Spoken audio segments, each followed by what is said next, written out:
With political division in the country mounting and the midterm elections a little more than 2 months away, President Joe Biden, coming off a string of political wins, has asked television networks for time to make a major primetime address in what the White House says will focus on, quote, the continued battle for the soul of the nation.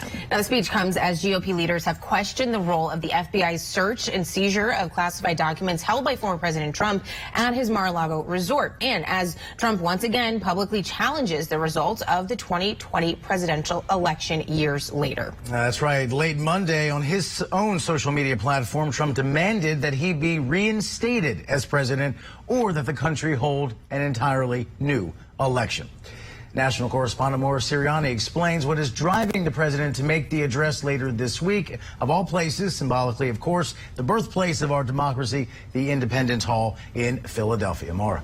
Well, guys, good morning. A lot to unpack here, undoubtedly. So according to the White House, President Biden's speech will warn about threats to democracy, which, as we've reported, according to a new poll, is the top issue facing American voters. This is one of 3 presidential visits across Pennsylvania just this week alone. The president's speech comes roughly 2 months ahead of the November elections. Of course, key races in Pennsylvania are garnering national attention. Now, it also comes as Biden himself is facing troubling approving ratings. A recent Gallup poll shows his approval rating at 44%, which is an uptick from 38% last month. Now, news of President Biden's speech also comes as former President Donald Trump and his allies are stirring up issues surrounding the investigations involving the former president.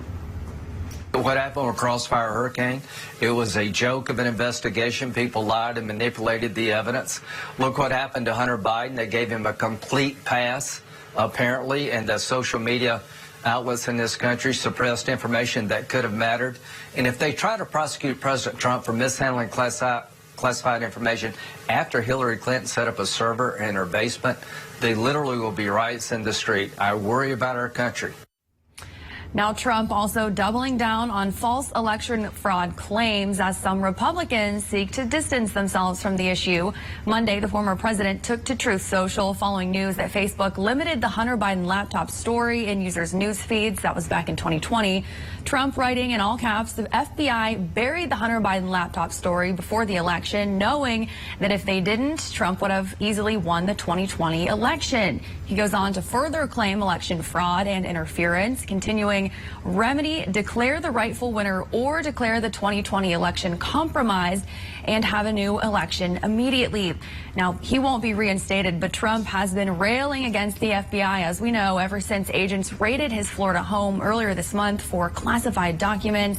And while the White House didn't specifically mention specifics, I should say, of President Biden's speech, he has made it no secret that he sees the former president as a threat to the country's foundations. Again, that address is scheduled for Thursday evening. Back to you guys. All right, Mara, thank you.